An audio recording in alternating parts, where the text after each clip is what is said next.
네, 오늘의 전국 현안 짚어보겠습니다. 장동혁 국민의힘 의원, 장경태 더불어민주당 의원 나와 계십니다. 어서 오십시오. 안녕하세요. 안녕하세요. 안녕하십니까.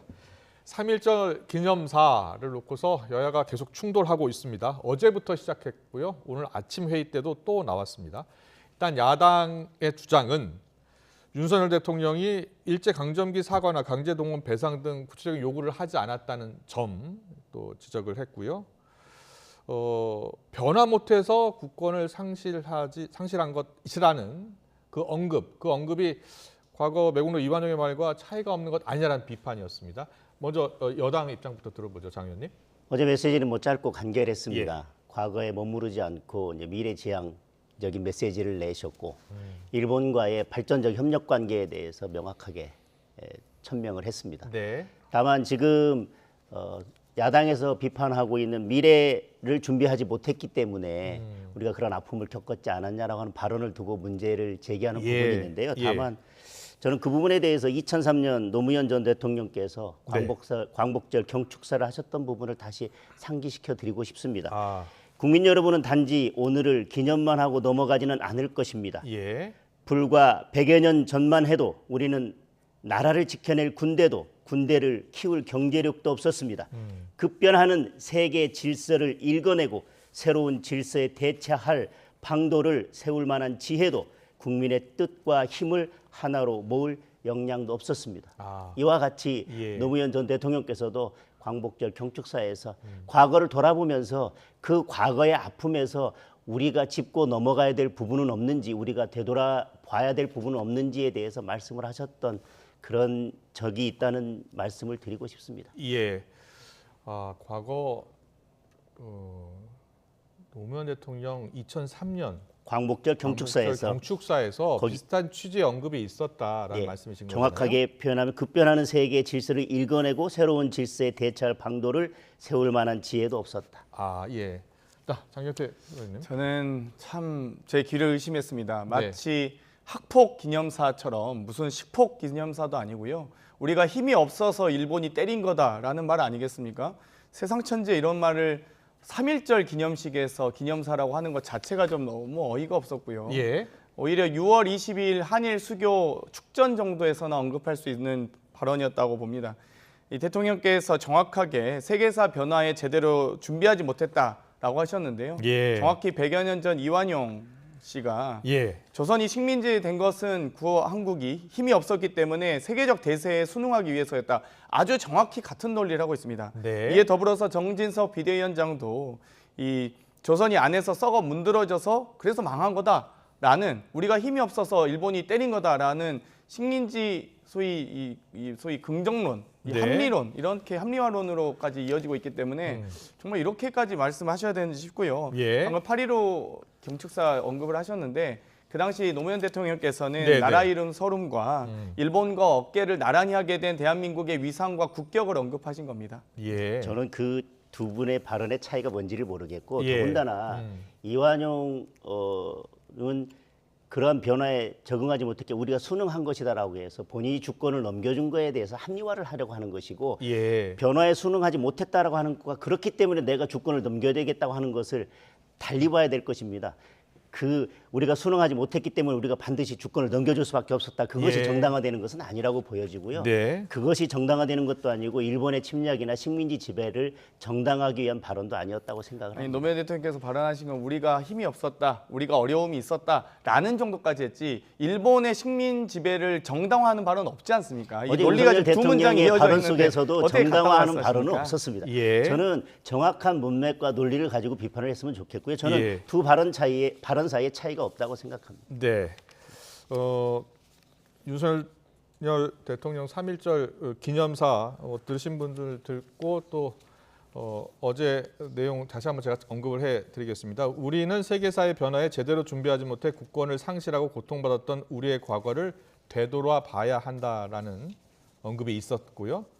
우리의 변화, 세계사의 흐름을 제대로 읽지 못하고 미래 준비하지 못하면 과거의 불행이 반복될 것이 자명하다라고 하면서 일본과 이제 협력해야 한다라는 취지로 어제 기념사를 했습니다. 이 기념사를 놓고서 여야 공방은 오늘도 계속 이어졌고요. 여야의 주장은 이렇게 엇갈리고 있습니다.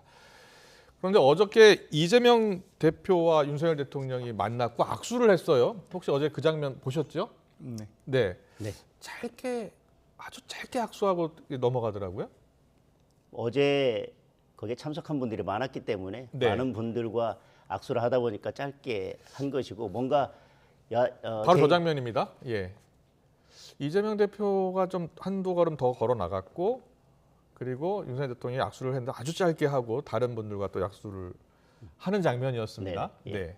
이 대표가 뭔가 좀 이야기를 하고 싶어 했던 것 같은데 계속해서 영수회담은 지금 제안을 했고 지금도 유효한 거죠.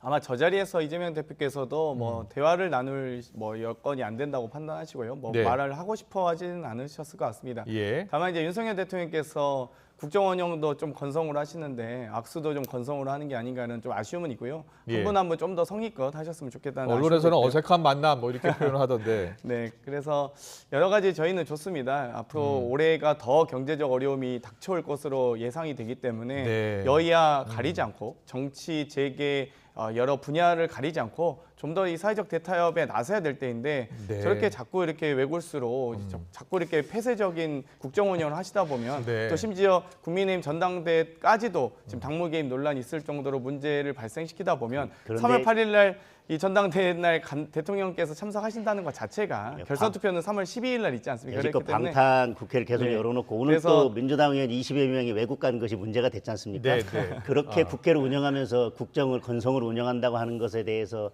말씀하시는 일단 거는 좀 반박을 적절치 않은 것 제발 같고요. 끝나고 해주시면 좋을 것 더군다나 같습니다. 예, 이제 잠시만요. 국민의힘 전당대회를 이야기하는데 지금의 민주당의 공포 정치를 보면서 그 말씀을 하시는 것도 자, 적절치 잠시만요. 않다고 생각합니다. 네, 아까 이제 발언을 발언 마무리하겠습니다. 네. 끝나고 나서 발언 네. 마무리하세요. 예. 네, 아무튼 이 윤석열 대통령께서 어찌되었건 여러 국정 현안들이 많습니다. 네. 이번에 난방비 폭탄으로 인해서 많은 분들이 지금 2월 요금이 앞으로 이제 3월 5일, 10일, 네. 15일 나올 텐데요. 그런 부분까지 포함해서 우리가 민생 추경 또 여러 가지 에너지 바우처 추경 등 논의하자고 하지 않았습니까? 네. 그런 부분들 3월 정기국회에서는 이제는 좀 일했으면 좋겠습니다. 네, 장경태 의원께서는 이제 여야가 힘을 합쳐서 좀 이 경제 위기를 극복하는데 힘을 모으자 이런 취지로 이야기를 하신 것이고 앞서 장도현 의원께서는 지금 민주당 의원 20명, 20여 명 지금 네, 베트남 갔나요? 베트남? 네 그런 것 같습니다. 예. 아마 그건 그것을 사비로 좀 그 문제를 가신 좀 걸로 지적한 알고 것 있는데요. 같은데. 합의로 예. 가고 안 하고가 문제가 아니라 네. 뭔가 급박한 현안 처리나 민생 해결을 위해서 반드시 저희가 3월 6일부터 임시회를 하자고 했음에도 불구하고 3월 1일부터 열었지 않습니까? 근데 열어놓고 바로 해외로 가는 것은 예. 이것은 그냥 민생을 위해서 아니면 어떤 국정을 해결하기 위해서 국회를 열어놓은 것이 아니라 방탄을 위해서 열어놓은 것이다라고 하는 것밖에는 안 되는 장경태 것이고. 의원님은 그 해외 떠난 거는 알고 계셨나요? 저도 사실 언론을 통해서 보긴 했습니다만 어찌되었건 이 국회 여러 이 300여 명 중에서 네. 국회의 어떤 개의 정족수는 다 돼 있는 것으로 알고 있습니다. 그렇기 때문에 굳이 뭐 그런 걸 가지고 얘기하시기 시작하시면 저는 국민의힘 의원님들이 더 난처하실 것 같습니다. 알겠습니다. 뭐 이 부분은 뭐 시청자 여러분들께서 다 판단 하실 수 있을 거라고 봅니다. 그리고 이재명 대표 체포안 처리 과정에서 터져나온 민주당 내 갈등 이야기 좀 해보겠습니다. 오늘도 당내 의원들끼리 거친 공방이 오갔고요. 직접 듣고서 오겠습니다. 조직적으로 움직였다는 배신자라는 당내 배신자라는 그런 프레임을 벗어나기 어려운 지금 상황이 됐거든요. 저는 가장 바람직한 건 결국 총선에서 당원들과 지지자들의 선택에 따라서 그분들이 심판하실 수 있게 그 당은 길을 열어두는 게 중요하다. 당원들이 공천을 할 수 있는 시스템을 좀 더 강화할 필요가 있다 저는 보고 있거든요. 그런 방식을 통해서 결국 심판하게 만들고 방탕 전당 또 특정인 중심의 사당화 또 국민을 무시하는 팬덤 정당 여기서 벗어나가지고 제대로 된 민주당 정당으로 돌아가야 된다. 박범계 의원은 최강시사에서 다음에 검찰이 영장 청구를 하면 체포한 부결로 당론을 모아야 한다. 참 모양 빠지지 않습니까? 첫 번째부터 예. 그렇게 하든지. 네, 이재명 대표 체포 동의안이 이제 가까스로 부결이 됐습니다. 예상과 다른 결과였는데요. 친명계 사이에서는 만약 다음에 또 체포 동의안이 국회로 넘어오면 부결을 당론으로 정할 필요가 있다는 말까지 나온 것 같아요. 실제로 그럴 계획도 있는 겁니까? 아직 지도부 차원에서는 논의한 바는 없습니다만 최고위원이시니까 더 잘 아시겠죠. 그렇기 때문에 아마 여러 이 실무선에서 아마 논의가 있었던 것 같은데요. 아, 뭐 예, 예. 근데 어찌되었건 전 당론이 아니냐의 여부는 중요하진 않다고 봅니다. 네, 어찌되었건 이 여러 이 정당 야당 탄압에 대해서 언론 탄압, 노조 탄압까지 전방위적으로 공포 정치를 펼치고 있는 현재 전국 상황에서 예. 민주당 의원님들이 헌법기관으로서 여러 가지 정세 분석과 판단을 저는 다음번엔 정확하게 하시라 보고요. 이번 계기를 통해서 여러 이 한 표 한 표가 정말 소중하구나라는 네. 걸 다시금 느끼는 순간이었다고 봅니다. 최고위원이셨으니까 혹시 보통 이제 압도적인 부결을 자신을 하지 않았습니까? 민주당 지도부에서는.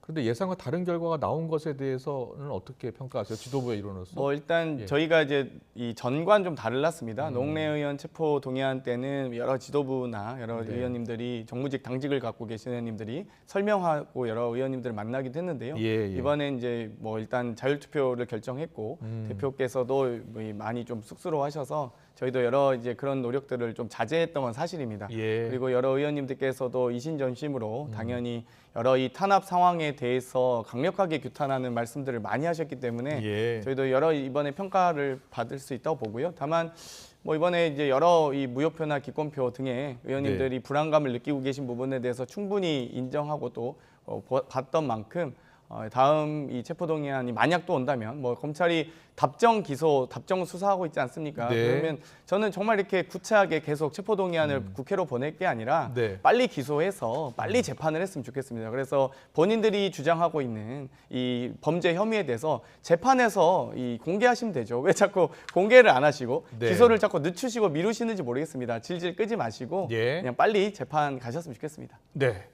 국민의힘에서도 예상치 못한 결과였다라고 국민의힘 의원들이 그렇게 이야기하더라고요. 뭐 워낙 압도적인 부결을 자신했었기 때문에요. 네. 그리고 비명계 의원들조차도 이번 체포 동의안에 대해서는 뭐 부결을 선택하겠다고 하셨었기 때문에 국민의힘 내부에서도 이런 결과까지는 예상하지 못했던 것 같습니다. 근데 국민의힘에서는 어떻게 보고 계세요? 다음에 체포동의안이 넘어오면 지금 뭐 아직 결정은 안 됐지만 부결을 당론으로 하는 방안, 그리고 김용민 의원 같은 경우에는 아예 투표하지 않는 방식, 그러니까 제재견에 과반이 출석하지 않는 방식입니다. 그래서 사실상 부결시키는 것도 뭐 하나의 방안 중 하나다 이렇게 이야기해서요. 종천 의원님이 제가 가장 좋아하는 말씀을 해주셨는데 정말 모양 빠지지 않습니까? 네. 지난번에 체포 동의안을 사실상 부결시켰지만 이탈표를 보면 사실 찬성에 가깝거든요.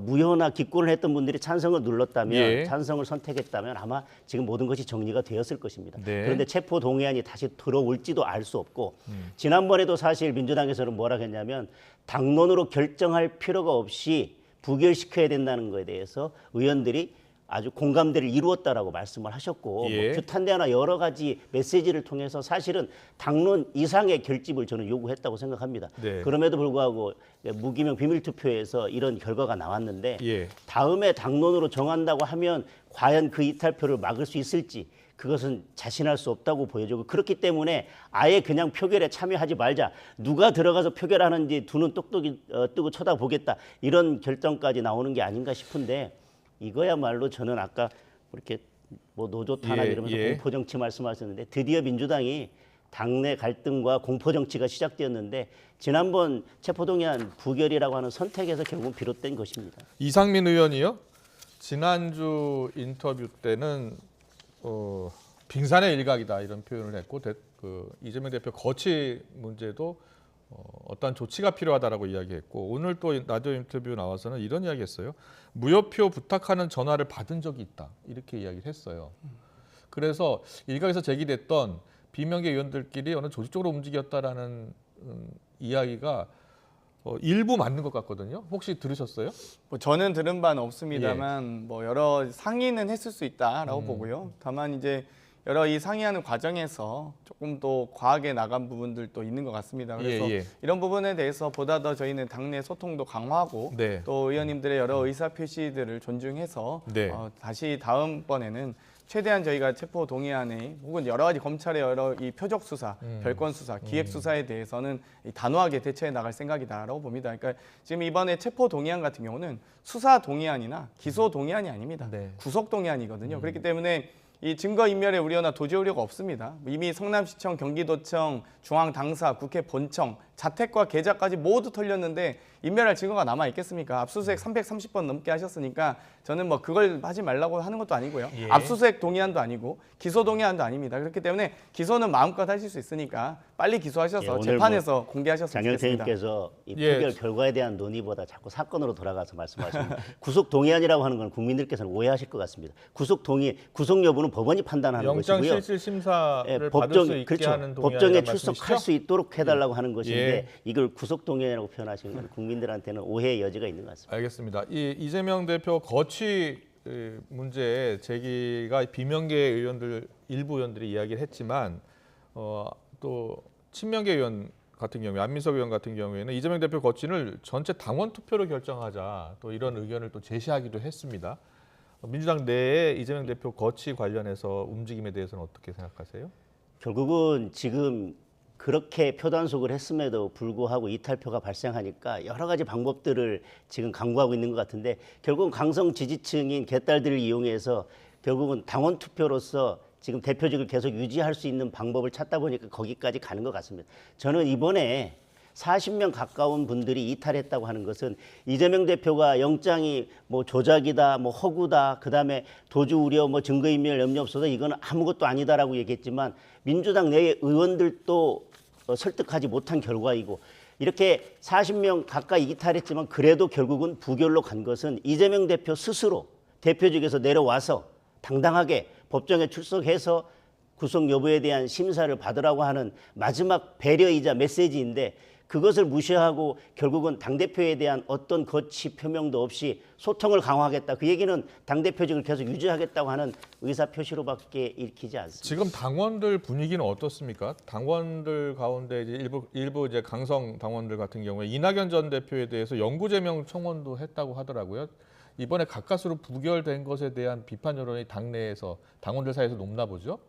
뭐 여러 가지 의견은 분출될 수 있다 예, 봅니다. 예. 여러 예상했던 결과와 또 다르거나 기대했던 결과와 다를 경우 이런 뭐 의견들은 나올 수 있는데요. 네. 저는 이제 국민의힘 의원님들이 이 70만 당원은 집단 지성이라고 하시면서 네. 저희 120만 당원은 집단 지성이라고 혹은 개딸이라고 표현하는 것 자체가 너무 좀 웃기다는 생각이 드는데 예. 어찌됐건 이번에 저희는 전당대회 때 120만 당원이 37%의 투표를 기록했습니다. 아마 70만 당원 중에 국민의힘 투표로 한번 지켜보겠습니다만 예. 아마 그 정도 당원 투표가 있지 않을 것 같은데 어찌되었건 저희도 여러 이 집단 지성을 갖고 있는 정당으로서 예. 많은 당원들과 상의할 거고요. 다만 국회의원 과반 이상이 동의한다 할지라도 혹은 국회의원 전원이 다 의결한다 할지라도 예. 당대표 사퇴의 권한이 있는 건 아닙니다. 당원과 국민이 선출한 대표이기 때문이죠. 그렇기 때문에 이 여러 모르겠습니다. 이 당대표 탄핵 절차라는 것도 사실상 저희는 당원 소환권이 있긴 하지만 예. 국민의힘은 윤리위에서 징계하면서 여러 가지 이상한 방식으로 하긴 했는데 네. 저희는 어찌되었건 국민과 당원이 뽑은 대표이기 때문에 이 의원들만 가지고는 논의를 할 수 없다라는 건 당연하고요. 네. 안민석 의원님의 개인 의견으로 봅니다. 뭐 집단 지성을 무시하는 게 아니라 당원 당규에 그대로 있지 않습니까? 기소가 된다고 하더라도 대표직을 유지할 수 있습니다. 정치 탄압으로 본다면 어디에서 당무위원회에서 그 당무위원회는 의장이 당대표 이재명 대표입니다. 거기에서 결정하면 되는데 지난번 당원들의 총의를 모아서 당원 당규를 한번 부결됐던 걸 다시 올려서 그렇게 힘들고 개정을 했습니다. 정치 탄압이라면 기소되더라도 당대표직 유지한다. 그 당원들의 총의를 모은 당원 당규에 따라서 하면 되는데 갑자기 지금 또 다시 당원들한테 투표를 하자? 그게 어떤 맥락에서 나온 건지 저는 그 저희를 의심하자는 것이고요. 의심해 본다는 것이고요. 네. 알겠습니다. 잠시만요. 뉴스 속보가 들어왔네요. 대통령실이 최근이 아니죠. 어제 있었던 3.1절 기념사 논란과 관련해서 브리핑이 있었습니다. 어제 기념사는 한일 협력을 강조한 것이다. 이렇게 이야기를 했고요. 양국 국민이 과거보다는 미래 보는 게 바람직하다는 생각이었다. 그런 취지였다라는 이야기가 있었고요. 어느 쪽이 국익 고민하는 세력인지 국민이 판단할 것이다라는 입장을 냈습니다. 좀 더 자세한 내용은 이어지는 뉴스 시간에 좀 다루겠습니다. 시간이 얼마 남지 않아서요. 국민의힘 전당대회 이야기 좀 하고서 넘어가겠습니다. 국민의힘 전당대회가 3월 8일이니까 이제 엿새 남았잖아요. 오늘 수도권 연설회 있죠. 그렇습니다. 네. 근데 어제 안철수 의원이 강하게 불만을 제기하던데요. 좀 너무 불공정한 지금 경선이다 이렇게 이야기를 하더라고요. 강하게 이야기했어요. 대통령실도 그렇고 여러 가지 불리하다 이런 언급에 대해서 당내 분위기 어떻습니까? 오히려 당내 분위기는 지금 당 내에서 네. 오히려 네거티브로 가면서 나중에 당대표가 되더라도 지금 당대표 후보 중에 특정 후보를 네거티브 하면서 예. 그게 당의 리스크로 만들어가는 과정이나 지금 당의 비전을 제시하고 미래 비전을 제시해야 되는데 네. 계속해서 상대 후보를 네거티브 하는 거에 대해서 오히려 더 당원들은 더 불만이 있는 게 아닌가 그렇게 생각합니다. 대통령실뿐만이 아니었군요. 비대위 선관위 모두 공정하지 않다라고 강하게 비판을 했어요. 뭐 지금 여론조사 결과나 이런 거에 따라서는 좀 1위 후보가 아닌 다른 후보들은 여러 가지 불만은 있을 수 있다고 생각을 합니다. 네. 야당에서는 어떻게 보고 있는지 궁금합니다. 저는 이런 게 네. 바로 모양 빠지는 일이라고 생각합니다. 그러니까 지금 계속 이 당무 개입 논란을 일으키면서 유승민, 나경원, 안철수 후보까지 청와대 정무수석까지 대통령실 정무수석까지 나타나서 안철수 후보의 발언을 정면으로 반박한다든지 이러면 당연히 지지자들에게 혼동을 줄 수밖에 없죠. 예. 그리고 이 김기현 후보 1위이긴 하지만 여러 가지 지금 이 울산에서의 KT 관련 본인 부지 의혹 3,800만 원에 산 돈이 뭐 600억 원인지 뭐 그러면 60억이라서 괜찮다? 괜찮습니까? 저는 안 괜찮은 것 같은데요. 예. 또 한편으로는 3월 8일 날 1차 투표 경선인데 네. 결선 투표 할지 안 할지도 모르면서 대통령이 3월 8일 날 가겠다. 제가 보기엔 김기현 후보 자력으로 과반이 안 돼도 대통령이 참석하는 것 때문에 당원들의 동요가 있을 겁니다. 이런 게 당무 개입이죠. 명백하게. 예. 김기현 캠프의 김기윤 변호사 같은 경우에는 지금 투기 의혹 관련해서요. 황교안, 안철수 후보 또 민주당 의원 일부 해서 허위사실 유포의 명예훼손 혐의 수사 의뢰한다니까? 그런 이야기 있던데 그렇습니다. 맞습니까? 예, 그런 것 같습니다. 예. 이준석 전 대표도 이거에 대해서 비판을 하다가 현장을 가보고 나서는 사실은 뭐 그런 것 같지는 않다라고 이야기를 했고 일부 예. 언론에서는 현장에 가보니까 뭐 투기는 아닌 것 같다라고 발표를 했음에도 불구하고 예. 당내에서 계속 이렇게 네거티브를 하는데요. 김기현 후보가 지난번에 주말에 강하게 내가 수사 의뢰를 직접 하겠다. 그리고 그거에 대해서 허위 사실을 유포한 분들은 확실히 책임을 져야 할 것이다라고 얘기했음에도 불구하고 예. 계속해서 이런 네거티브가 이어지기 때문에 캠프에서 이런 더 강력한 조치를 취하는 것으로 알고 있습니다. 민주당에서는 TF까지 구성한 것으로 알고 있거든요. 전혀 예. 강력한 조치는 아니고요. 김기현 후보가 정말 억울했으면 수사 의뢰가 아니라 직접 고소를 하셨어야 됩니다. 그래야 이제 황교안 후보든 안철수 후보든 뭐 이준석 전 대표든 이 무고죄로 맞고소를 할 테니까요. 어찌되었건 법정에서 예, 잘 이 여러 고소고발 진실을 밝히시길 바라는데요. 어찌되건 KTX 노선이 휘어질 이유는 하등의 이유가 없습니다. KTX 노선은 가장 직선으로 빠르게 이 국민과 시민께 다가가는 게 목표인 철도이기 예. 때문에 굳이 그리고 굳이 국토위 간사에 울산시장까지 역임하신 김기현 후보의 그 임의하러 갔는지 저도 한번 그건 좀 조사해보고 싶습니다. 알겠습니다. 저도 수사권 있었으면 좋겠습니다. 알겠습니다. 하나만 여쭤볼게요, 장 의원님. 그 휘어졌다고 표현을 하던데 그 이유는 김기현 의원 얘기했나요 혹시? 지금 그거에 대해서도 예. 본인은 관여한 바가 없다고 아, 말씀하셨고 예. 그리고 예. 한마디로 간단하게 얘기하면 자기 땅 밑으로 KTX가 지나가는 것은 누구라도 원치 않을 것입니다. 네, 알겠습니다. 오늘 정치권 이슈는 여기까지 듣겠습니다. 장동혁 국민의힘 의원, 장경태 민주당 의원과 함께했습니다. 잘 들었습니다. 고맙습니다. 감사합니다. 감사합니다.